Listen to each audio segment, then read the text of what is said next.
আসসালামু আলাইকুম প্রিয় ভাইরা, আপনারা শুনছেন তাফহিমুল কুরআনের ২১তম পর্ব।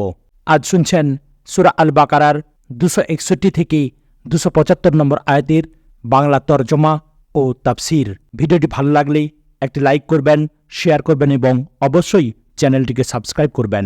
আয়াত নম্বর ২৬১।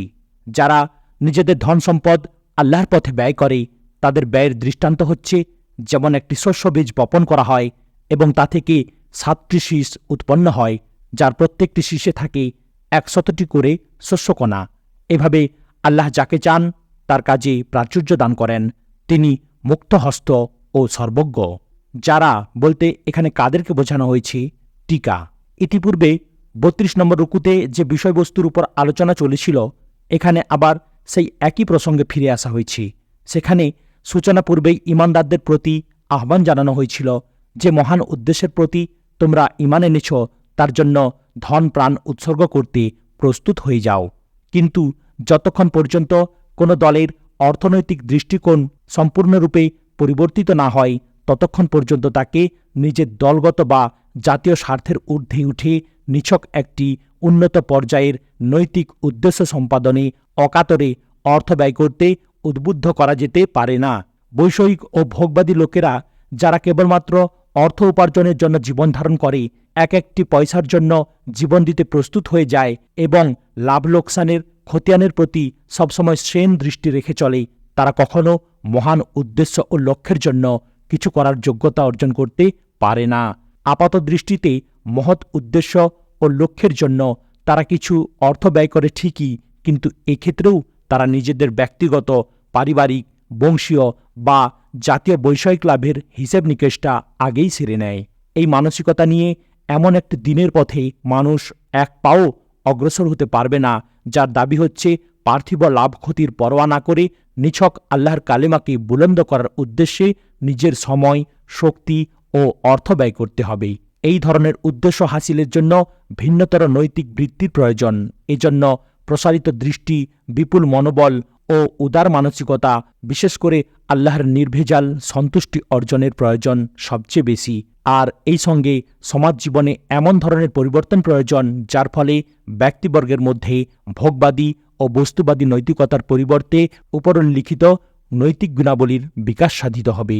তাই এখান থেকে নিয়ে পরবর্তী ৩ রুকু পর্যন্ত এই মানসিকতা সৃষ্টির জন্য প্রয়োজনীয় বিধান দেয়া হয়েছে। নিজেদের ধন সম্পদ আল্লাহর পথে ব্যয় করে। টিকা।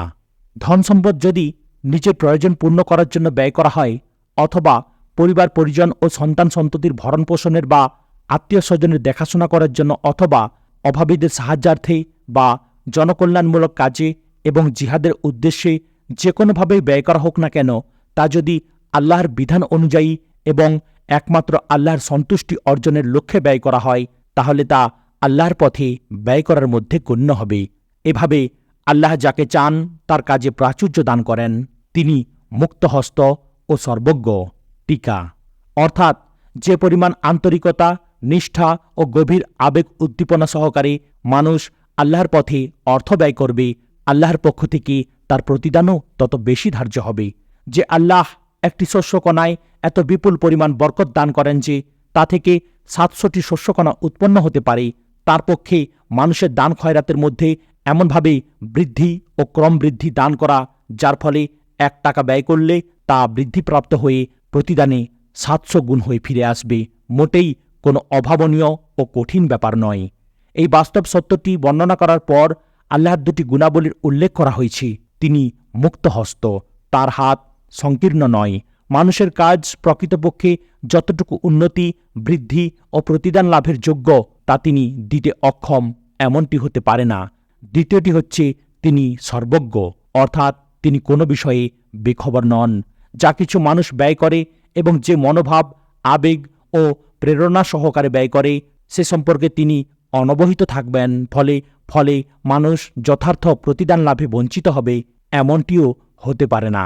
আয়াত নম্বর ২৬২। যারা নিজেদের ধন সম্পদ আল্লাহর পথে ব্যয় করে এবং ব্যয় করার পর নিজেদের অনুগ্রহের কথা বলে বেড়ায় না আর কাউকে কষ্টও দেয় না, তাদের প্রতিদান রয়েছে তাদের রবের কাছে এবং তাদের কোনো দুঃখ, মর্মবেদনা ও ভয় নেই। টিকা। অর্থাৎ যাদের প্রতিদান নষ্ট হবার কোনো ভয় নেই এবং তারা নিজেদের এই অর্থ ব্যয়ের কারণে লজ্জিত হবে, এমন ধরনের কোনো অবস্থারও সৃষ্টি হবে না। আয়াত নম্বর 263। একটি মিষ্টি কথা এবং কোনো অপ্রীতিকর ব্যাপারে সামান্য উদারতা ও ক্ষমা প্রদর্শন এমনি দানের চেয়ে ভালো, যার পেছনে আসে দুঃখ ও মর্মজ্বালা। মূলত আল্লাহ কারো মুখাপেক্ষী নন, সহনশীলতাই তাঁর গুণ। টিকা। এই একটি বাক্যের মধ্যে দুটি কথা বলা হয়েছে। এক, আল্লাহ তোমাদের দান খয়রাতের মুখাপেক্ষী নন। দুই, আল্লাহ নিজেই যেহেতু সহনশীল, তাই তিনি এমন লোকেদের পছন্দ করেন যারা নীচ ও সংকীর্ণ মনা নন, বরং বিপুল সাহস ও হিম্মতের অধিকারী এবং সহিষ্ণু। যে আল্লাহ তোমাদের দান করেছেন জীবনের অগণিত উপায় উপকরণ এবং বহুবিধ ভুল ত্রুটি করার পরও তোমাদের বারবার মাফ করে দিচ্ছেন, তিনি কেমন করে এমন লোকদের পছন্দ করতে পারেন যারা কোনো গরিবকে এক মুঠো ভাত খাওয়াবার পর বারবার নিজের অনুগ্রহের কথা সাড়ম্বরে তার সামনে প্রকাশ করে, তার আত্মমর্যাদাকে ধুলায় লুটিয়ে দেয়। এজন্যই হাদিসে বলা হয়েছে, মহান আল্লাহ কিয়ামতের দিন সেই ব্যক্তির সাথে কথা বলবেন না এবং তার প্রতি অনুগ্রহের দৃষ্টি নিক্ষেপ করবেন না যে মানুষকে কিছু দান করে তাকে অনুগৃহীত করা হয়েছে বলে তার কাছে প্রকাশ করে এবং কথা উল্লেখ করে মনে খোঁচা দেয়। আয়াত নম্বর 264। হে ইমানদারগণ, তোমরা অনুগ্রহের কথা বলে বেরিয়ে ও কষ্ট দিয়ে নিজেদের দান খয়রাতকে সেই ব্যক্তির মতো নষ্ট করে দিও না যে নিছক লোক দেখাবার জন্য নিজের ধন সম্পদ ব্যয় করে, অথচ সে আল্লাহর উপর ঈমান রাখে না এবং পরকালেও বিশ্বাস করে না। তার ব্যয়ের দৃষ্টান্ত হচ্ছে একটি মসৃণ পাথরখণ্ডের উপর মাটির আস্তর জমেছিল। প্রবল বর্ষণের ফলে সমস্ত মাটি ধুয়ে গেল, এখন সেখানে রয়ে গেল শুধু পরিষ্কার পাথরখণ্ডটি। এই ধরনের লোকেরা দান খয়রাত করে যে নেকি অর্জন করে বলে মনে করে, তার কিছুই তাদের হাতে আসে না। আর কাফেরদের সোজা পথ দেখানো আল্লাহর নিয়ম নয়, অথচ সে আল্লাহর উপর ঈমান রাখে না এবং পরকালেও বিশ্বাস করে না। টিকা। আল্লাহ ও আখেরাতের প্রতি তার যে বিশ্বাস নেই, তার রিয়াকারিতাই এর প্রমাণ। নিছক লোক দেখাবার জন্য সে যেসব কাজ করে সেগুলো সুস্পষ্টভাবে একথাই প্রকাশ করে যে সৃষ্টিকেই সে আল্লাহ মনে করে এবং তার কাছ থেকেই নিজের কাজের প্রতিদান চায়। আল্লাহর কাছ থেকে সে প্রতিদানের আশা করে না। একদিন সমস্ত কাজের হিসেব নিকেশ করা হবে এবং প্রতিদান দেয়া হবে, কথাও সে বিশ্বাস করে না। এখন সেখানে রয়ে গেল শুধু পরিষ্কার পাথরখণ্ডটি। টিকা। এই উপমায় প্রবল বর্ষণ বলতে দান খয়রাতকে এবং পাথরখণ্ড বলতে যে নিয়ত ও প্রেরণার গলদসহ দান খয়রাত করা হয়েছে তাকে বোঝানো হয়েছে। মাটির আস্তর বলতে নেকি ও সৎকর্মের বাইরের কাঠামোটি বোঝানো হয়েছে, যার নিচে লুকিয়ে আছে নিয়তের গলদ। এই বিশ্লেষণের পর দৃষ্টান্তটি সহজেই বোধগম্য হতে পারে। বৃষ্টিপাতের ফলে মাটি স্বাভাবিকভাবেই সরস ও সতেজ হয় এবং তাতে চারা জন্মায়, কিন্তু যে মাটিতেই সরসতা সৃষ্টি হয় তার পরিমাণ যদি হয় নামমাত্র এবং তা কেবল উপরিভাগেই লেপ্টে থাকে আর তার তলায় থাকে মসৃণ পাথর, তাহলে বৃষ্টির পানি এক্ষেত্রে তার জন্য লাভজনক হবার পরিবর্তে বরং ক্ষতিকর প্রমাণিত হয়। অনুরূপভাবে দান খয়রাত যদিও নেকি ও সৎকর্মকে বিকশিত করার ক্ষমতা সম্পন্ন, কিন্তু তা লাভজনক হবার জন্য সৎ উদ্দেশ্য, সৎ সংকল্প ও সৎ নিয়তের শর্ত আরোপিত হয়েছে। নিয়ত সৎ না হলে করুণার বারিধারা নিছক অর্থ ও সম্পদের অপচয় ছাড়া আর কিছুই নয়। আর কাফেরদের সোজা পথ দেখানো আল্লাহর নিয়ম নয়। টিকা। এখানে কাফের শব্দটি অকৃতজ্ঞ ও অনুগ্রহ অস্বীকারী অর্থে ব্যবহৃত হয়েছে। যে ব্যক্তি আল্লাহর দেয়া নিয়ামতকে তার পথে তার সন্তুষ্টি অর্জনের জন্য ব্যয় করার পরিবর্তে মানুষের সন্তুষ্টি লাভের জন্য ব্যয় করে, অথবা আল্লাহর পথে কিছু অর্থ ব্যয় করলে ব্যয় করার সাথে কষ্টও দিয়ে থাকে, সে আসলে অকৃতজ্ঞ এবং আল্লাহর অনুগ্রহ বিস্মৃত বান্দা। আর সে নিজেই যখন আল্লাহর সন্তুষ্টি চায় না, তখন তাকে অযথা নিজের সন্তুষ্টির পথ দেখাবার আল্লাহর কোনো প্রয়োজন নেই। আয়াত নম্বর 265। বিপরীত পক্ষে যারা পূর্ণ মানসিক একাগ্রতা ও অবিচলতা সহকারে একমাত্র আল্লাহর সন্তুষ্টি অর্জনের লক্ষ্যে তাদের ধনসম্পদ ব্যয় করে, তাদের এই ব্যয়ের দৃষ্টান্ত হচ্ছে কোনো উচ্চভূমিতে একটি বাগান।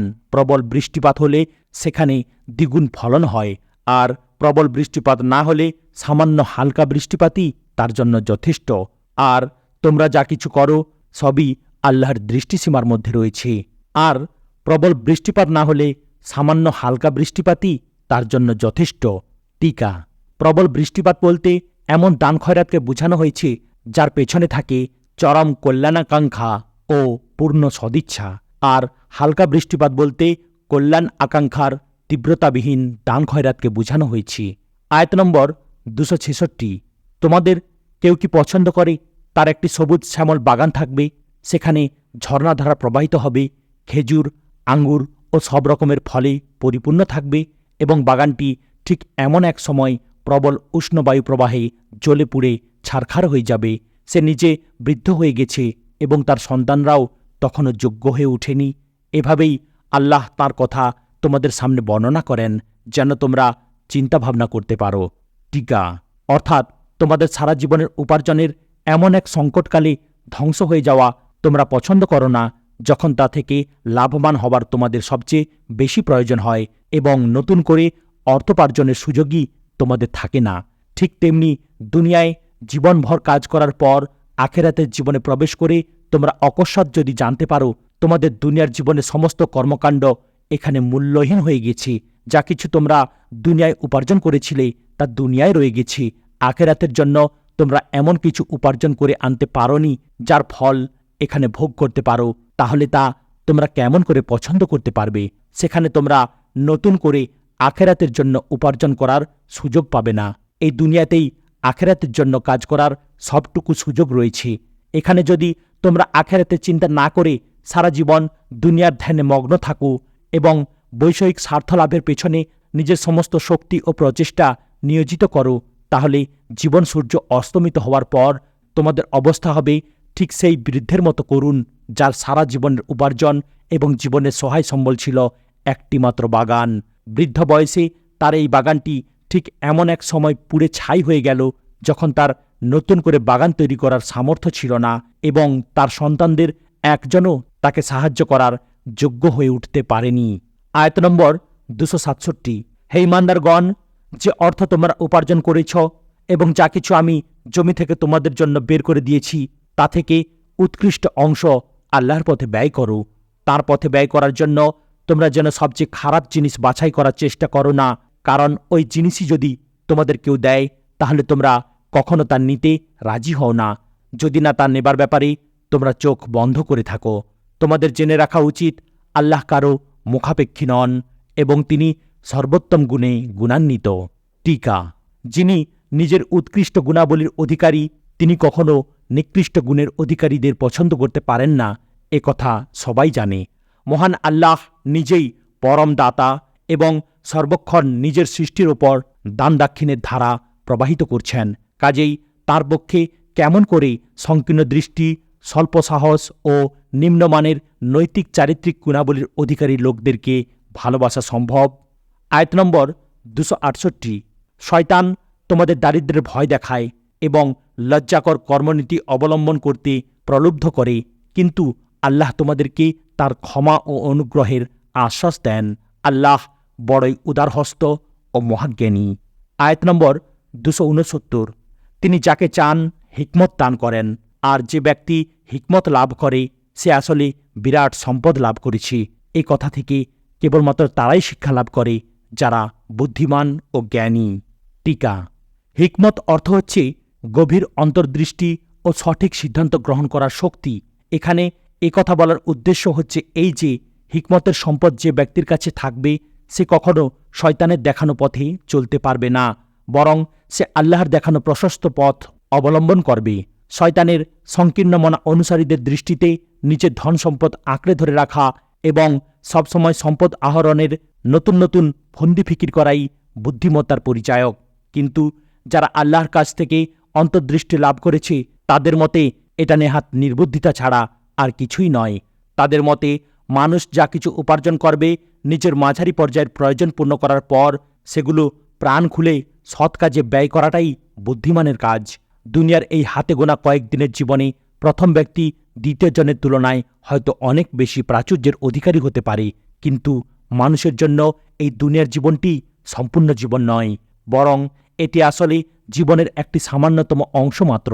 এই সামান্য ও ক্ষুদ্রতম অংশের সমৃদ্ধি ও সচ্ছলতার বিনিময়ে যে ব্যক্তি বৃহত্তম ও সীমাহীন জীবনের অসচ্ছলতা, দারিদ্র্য ও দৈন্যদশা কিনে নেয়, সে আসলে নিরেট বোকা ছাড়া আর কিছুই নয়।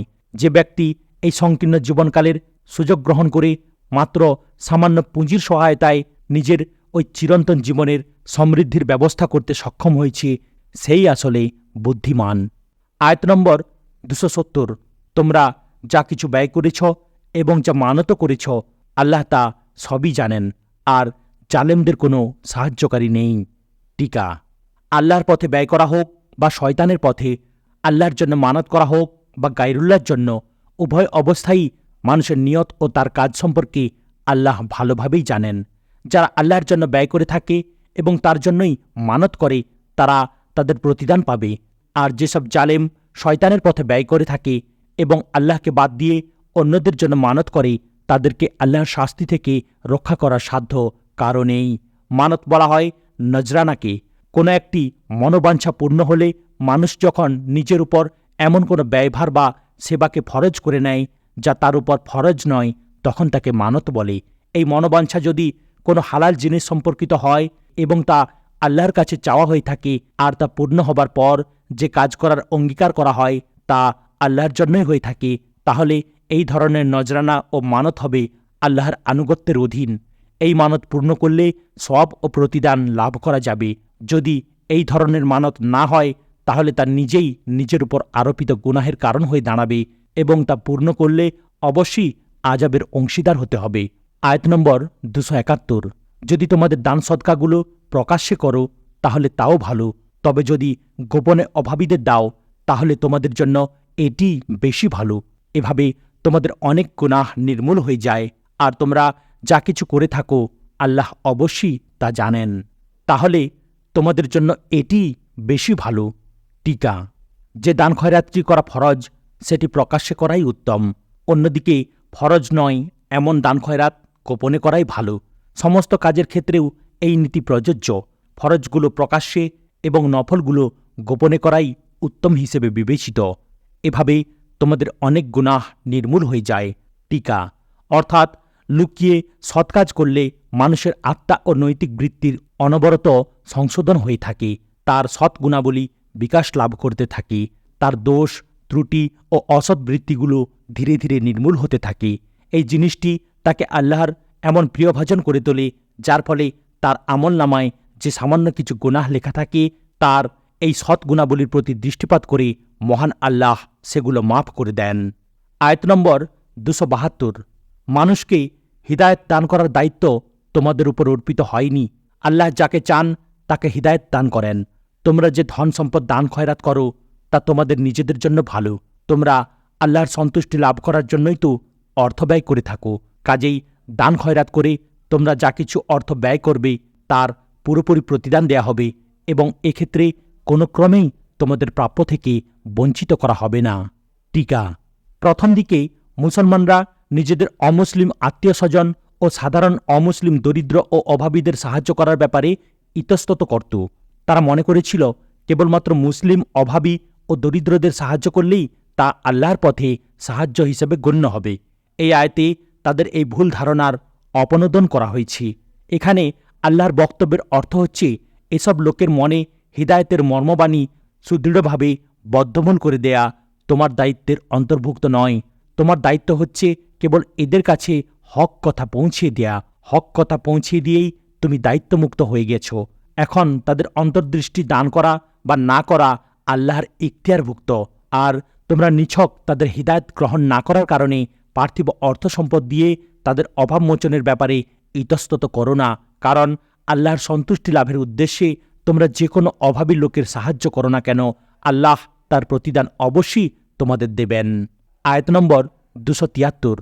বিশেষ করে এমন সব গরিব লোক সাহায্য লাভের অধিকারী যারা আল্লাহর কাজে এমনভাবে জড়িয়ে পড়েছে যার ফলে তারা নিজেদের ব্যক্তিগত অর্থোপার্জনের জন্য প্রচেষ্টা চালাতে পারে না এবং তাদের আত্মমর্যাদা বোধ দেখে অজ্ঞ লোকেরা তাদেরকে সচ্ছল বলে মনে করে। তাদের চেহারা দেখেই তুমি তাদের ভেতরের অবস্থা জানতে পারো। মানুষের পেছনে লেগে থেকে কিছু চাইবে এমন লোক তারা নয়। তাদের সাহায্যার্থেই তোমরা যা কিছু অর্থ ব্যয় করবে তা আল্লাহর দৃষ্টির অগোচরে থাকবে না। টিকা: এখানে যেসব লোকের কথা বলা হয়েছে তারা হচ্ছে এমন একটা লোক যারা আল্লাহর দ্বীনের খেদমতে নিজেদেরকে কায় মনোবাক্যে সার্বক্ষণিকভাবে উৎসর্গ করে দিয়েছিল। তাদের সমস্ত সময় এই দ্বীনি খেদমতে ব্যয় করার কারণে নিজেদের পেট পালার জন্য কিছু কাজকর্ম করার সুযোগ তাদের ছিল না। নবী সাল্লাল্লাহু আলাইহি ওয়াসাল্লামের যুগে এই ধরনের স্বেচ্ছাসেবীদের একটি স্বতন্ত্র দল ছিল। ইতিহাসে তাঁরা আসহাবে সুফফা নামে প্রসিদ্ধি লাভ করেছেন। এরা ছিলেন 300-400 লোকের একটি দল। নিজেদের বাড়িঘর ছেড়ে দিয়ে এরা মদিনায় চলে এসেছিলেন। সর্বক্ষণ নবী সাল্লাল্লাহু আলাইহি সাল্লামের খেদমতে হাজির থাকতেন, তার সাথে সাথে থাকতেন। তিনি যখন যাকে যেখানে কোনো কাজে বা অভিযানে প্রয়োজন তাদের মধ্যে থেকে নিয়ে পাঠিয়ে দিতেন। মদিনার বাইরে কোনো কাজ না থাকলে তারা মদিনায় অবস্থান করে দ্বীনি ইলম হাসিল করতেন এবং অন্যদেরকে তার তালিম দিতেন। যেহেতু তারা ছিলেন সার্বক্ষণিক কর্মী এবং নিজেদের প্রয়োজন পূর্ণ করার মতো ব্যক্তিগত উপকরণও তাদের ছিল না, তাই মহান আল্লাহ সাধারণ মুসলমানদের দৃষ্টি তাদের প্রতি আকৃষ্ট করে বিশেষ করে তাদেরকে সাহায্য করাকে আল্লাহর পথে ব্যয়ের সর্বোত্তম খাত বলে উল্লেখ করেছেন। আয়াত নম্বর 274। যারা নিজেদের ধনসম্পদ দিনরাত গোপনে ও প্রকাশ্যে ব্যয় করে তাদের প্রতিদান রয়েছে তাদের রবের কাছে এবং তাদের কোনো ভয় ও দুঃখ নেই। আয়াত নম্বর 275। কিন্তু যারা সুদ খায় তাদের অবস্থা হয় ঠিক সেই লোকটির মতো যাকে শয়তান স্পর্শ করে পাগল করে দিয়েছে। তাদের এই অবস্থায় উপনীত হবার কারণ হচ্ছে এই যে তারা বলে ব্যবসা তো সুদেরই মতো, অথচ আল্লাহ ব্যবসাকে হালাল করে দিয়েছেন এবং সুদকে করেছেন হারাম। কাজেই যে ব্যক্তির কাছে তার রবের পক্ষ থেকে এই নসিহত পৌঁছে যায় এবং ভবিষ্যতে সুদখোরি থেকে সে বিরত হয়, সেক্ষেত্রে যা কিছু সে খেয়েছে তা তো খেয়ে ফেলেছেই এবং এ ব্যাপারটি আল্লাহর কাছে সোপর্দ হয়ে গেছে। আর এই নির্দেশের পরও যে ব্যক্তি আবার এই কাজ করে সে জাহান্নামের অধিবাসী, সেখানে সে থাকবে চিরকাল। কিন্তু যারা সুদ খায়, টিকা মূল শব্দটি হচ্ছে রিবা। আরবি ভাষায় এর অর্থ বৃদ্ধি। পারিভাষিক অর্থে আরবরা এ শব্দটি ব্যবহার করে এমন এক বর্ধিত অঙ্কের অর্থের জন্য যা ঋণদাতা ঋণগ্রহীতার কাছ থেকে একটি স্থিরীকৃত হার অনুযায়ী মূল অর্থের বাইরে আদায় করে থাকে। আমাদের ভাষায় একেই বলা হয় সুদ। কুরআন নাজিলের সময় যেসব ধরনের সুদি লেনদেনের প্রচলন ছিল সেগুলোকে নিম্নোক্তভাবে উপস্থাপন করা যায়। যেমন এক ব্যক্তি অন্য এক ব্যক্তির হাতের কোনো জিনিস বিক্রি করত এবং দাম আদায়ের জন্য সময়সীমা নির্ধারণ করে দিত। সময়সীমা অতিক্রম করার পর যদি দাম আদায় না হতো তাহলে তাকে আবার বাড়তি সময় দিত এবং দাম বাড়িয়ে দিত। অথবা যেমন একজন অন্য একজনকে ঋণ দিত, ঋণদাতার সাথে চুক্তি হতো যে অমুক সময়ের মধ্যে আসল থেকে এই পরিমাণ অর্থ বেশি দিতে হবে। অথবা যেমন ঋণদাতা ও ঋণগ্রহীতার মধ্যে একটি বিশেষ সময়সীমার জন্য একটি বিশেষ হার স্থিরীকৃত হয়ে যেত। ওই সময়সীমার মধ্যে বর্ধিত অর্থসহ আসল অর্থ আদায় না হলে আগের থেকে বর্ধিত হারে অতিরিক্ত সময় দেয়া হতো। এ ধরনের লেনদেনের ব্যাপারে এখানে বর্ণনা করা হয়েছে। তাদের অবস্থা ঠিক সেই লোকটির মতো যাকে শয়তান স্পর্শ করে পাগল করে দিয়েছে। টিকা আরবরা পাগল ও দেওয়ানাকে বলতো মজনুন, অর্থাৎ জিন বা প্রেতগ্রস্ত। কোনো ব্যক্তি পাগল হয়ে গেছে এ কথা বলার প্রয়োজন দেখা দিলে তারা বলতো উম্মুককে জিনে ধরেছে। এই প্রবাদটি ব্যবহার করে কুরআন সুদখোরকে এমন এক ব্যক্তির সাথে তুলনা করেছে যার বুদ্ধিভ্রষ্ট হয়ে গেছে। অর্থাৎ বুদ্ধিভ্রষ্ট ব্যক্তি যেমন ভারসাম্যহীন কথা বলতে ও কাজ করতে শুরু করে, অনুরূপভাবে সুদখোর ও টাকার পেছনে পাগলের মতো ছুটে ভারসাম্যহীন কথা ও কাজের মহড়া দেয়। নিজের স্বার্থপর মনোবৃত্তির চাপে পাগলের মতো সে কোনো কিছুরই পরোয়া করে না। তার সুদখোরির কারণে কোন কোন পর্যায়ে মানবিক প্রেমপ্রীতি, ভ্রাতৃত্ব ও সহানুভূতির শিকড় কেটে গেল, সামষ্টিক কল্যাণের উপর কোন ধরনের ধ্বংসকর প্রভাব পড়ল এবং কতগুলো লোকের দুরবস্থার বিনিময়ে সে নিজের প্রাচুর্যের ব্যবস্থা করল, এসব বিষয়ে তার কোনো মাথা ব্যথাই থাকে না। দুনিয়াতে তার এই পাগলপাড়া অবস্থা। আর যেহেতু মানুষকে আখেরাতে সেই অবস্থায় ওঠানো হবে যে অবস্থায় সে এই দুনিয়ায় মারা গিয়েছিল, তাই কিয়ামতের দিন সুদখোর ব্যক্তি একজন পাগল ও বুদ্ধিভ্রষ্ট লোকের চেহারায় আত্মপ্রকাশ করবে। তাদের এই অবস্থায় উপনীত হবার কারণ হচ্ছে এই যে তারা বলে ব্যবসা তো সুদেরই মতো। টিকা অর্থাৎ তাদের মতবাদের গলদ হচ্ছে এই যে ব্যবসায় যে মূলধন খাটানো হয় তার উপর যে মুনাফা আসে সেই মুনাফালব্ধ অর্থ ও সুদের মধ্যে তারা কোনো পার্থক্য করে না। এই উভয় অর্থকে একই পর্যায়ভুক্ত মনে করে তারা যুক্তি পেশ করে থাকে যে ব্যবসায় খাটানো অর্থের মুনাফা যখন বৈধ, তখন এই ঋণ বাবদ প্রদত্ত অর্থের মুনাফা অবৈধ হবে কেন? বর্তমান যুগের সুদখোররাও সুদের সপক্ষে এই একই যুক্তি পেশ করে থাকে। তারা বলে, এক ব্যক্তি যে অর্থ থেকে লাভবান হতে পারত তাকে সে ঋণ বাবদ দ্বিতীয় ব্যক্তির হাতে তুলে দিচ্ছে, আর ওই দ্বিতীয় ব্যক্তি নিঃসন্দেহে তা থেকে লাভবানই হচ্ছে। তাহলে এক্ষেত্রে ঋণদাতার যে অর্থ থেকে ঋণ গ্রহীতা লাভবান হচ্ছে তার একটি অংশ সে ঋণদাতাকে দেবে না কেন? কিন্তু তারা একথাটি চিন্তা করে না যে দুনিয়ায় যত ধরনের কারবার আছে, ব্যবসা বাণিজ্য, শিল্প, কারিগরি, কৃষি, যাই হোক না কেন, যেখানে মানুষ কেবলমাত্র শ্রম খাটায় অথবা শ্রম ও অর্থ উভয়টিই খাটায়, সেখানে কোনো একটি কারবারও এমন নেই যাতে মানুষকে ক্ষতির ঝুঁকি অর্থাৎ রিস্ক নিতে হয়। একটি নির্দিষ্ট পরিমাণ অর্থ মুনাফা বাবদ অর্জিত হবার গ্যারেন্টিও কোথাও থাকে না। তাহলে সারা দুনিয়ার সমস্ত ব্যবসায় সংগঠনের মধ্যে একমাত্র ঋণদাতা পুঁজিপতিই বা কেন ক্ষতির ঝুঁকিমুক্ত থেকে একটি নির্দিষ্ট পরিমাণ মুনাফা লাভের হকদার হবে? অলাভজনক উদ্দেশ্যে ঋণ গ্রহণ করার বিষয়টি কিছুক্ষণের জন্য না হয় দূরে সরিয়ে রাখুন এবং সুদের হারের কম বেশির বিষয়টিও স্থগিত রাখুন। লাভজনক ও উৎপাদনশীল ঋণের ব্যাপারেই আসা যাক এবং হারও ধরা যাক কম। প্রশ্ন হচ্ছে, যারা রাত দিন নিজেদের কারবারে সময়, শ্রম, যোগ্যতা ও পুঁজি খাটিয়ে চলছে এবং যাদের প্রচেষ্টা ও সাধনার ওপরই এই কারবার ফলপ্রসূ হওয়া নির্ভর করছে, তাদের জন্য একটি নির্দিষ্ট অঙ্কের মুনাফা হাসিল করতে থাকবে, এটি কোন ধরনের বুদ্ধিসম্মত এবং যুক্তিসঙ্গত কথা? ন্যায়, ইনসাফ ও অর্থনীতির কোন মানদণ্ডের বিচারে একে ন্যায়সঙ্গত বলা যেতে পারে? আবার এক ব্যক্তি একজন কারখানাদারকে 20 বছরের জন্য একটি নির্দিষ্ট অঙ্কের অর্থ এবং ঋণ দেওয়ার সময়ই সেখানে স্থিরীকৃত হল যে আজ থেকেই সে বছরে শতকরা 5 টাকা হিসেবে নিজের মুনাফা গ্রহণের অধিকারী হবে, অথচ কেউ জানে না এই কারখানা যে পণ্য উৎপাদন করছে আগামী 20 বছরে বাজারে তার দামের মধ্যে কি পরিমাণ ওঠানামা হবে। কাজেই এ পদ্ধতি কেমন করে সঠিক হতে পারে? একটি জাতির সকল শ্রেণী একটি যুদ্ধে বিপদ, ক্ষতি ও ত্যাগ স্বীকার করবে, কিন্তু সমগ্র জাতির মধ্যে একমাত্র ঋণদাতা পুঁজিপতি গোষ্ঠী তাদের জাতিকে প্রদত্ত যুদ্ধ ঋণের সুদ উসুল করতে থাকবে শত শত বছর পরও। এটাকে কেমন করে সঠিক ও ন্যায়সঙ্গত বলা যেতে পারে?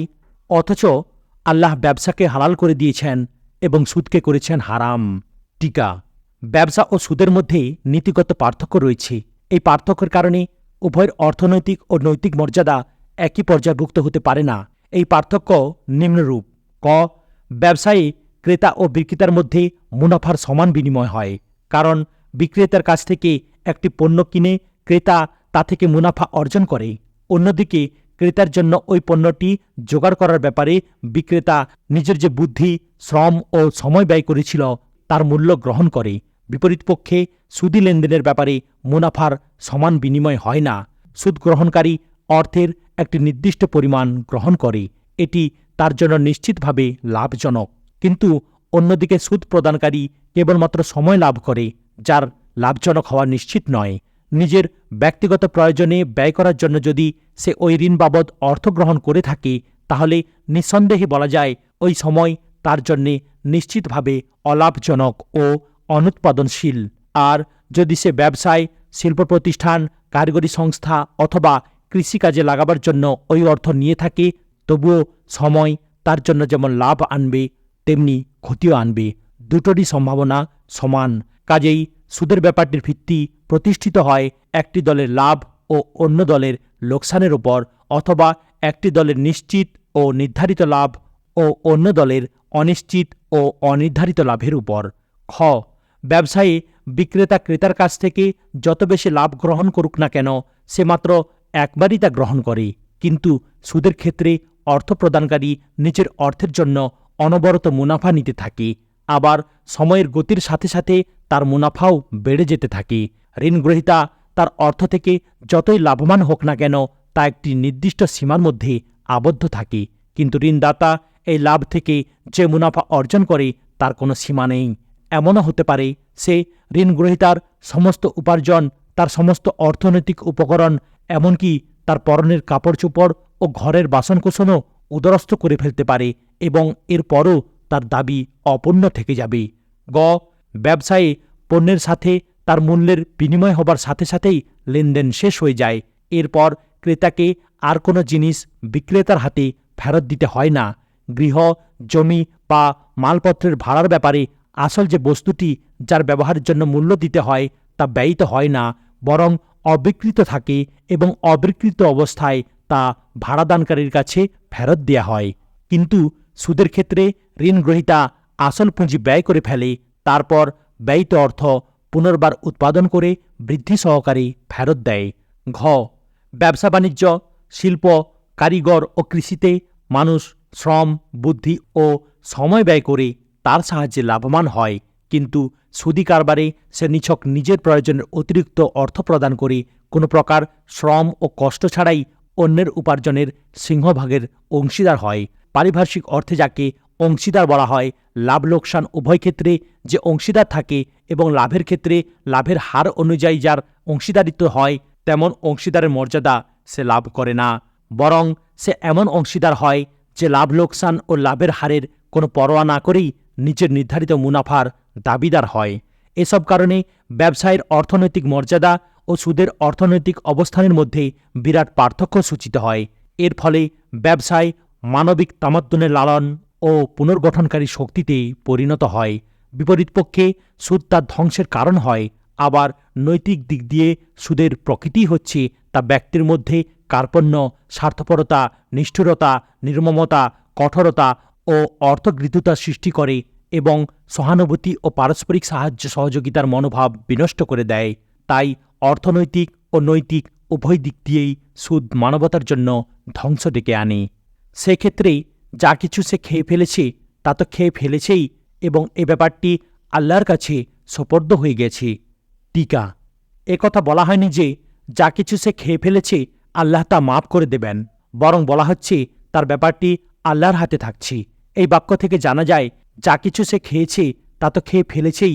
বাক্যের অর্থ এ নয় যে যা কিছু ইতিপূর্বে খেয়ে ফেলেছে তা মাফ করে দেয়া হয়েছে, বরং এখানে শুধুমাত্র আইনগত সুবিধের কথা বলা হয়েছে।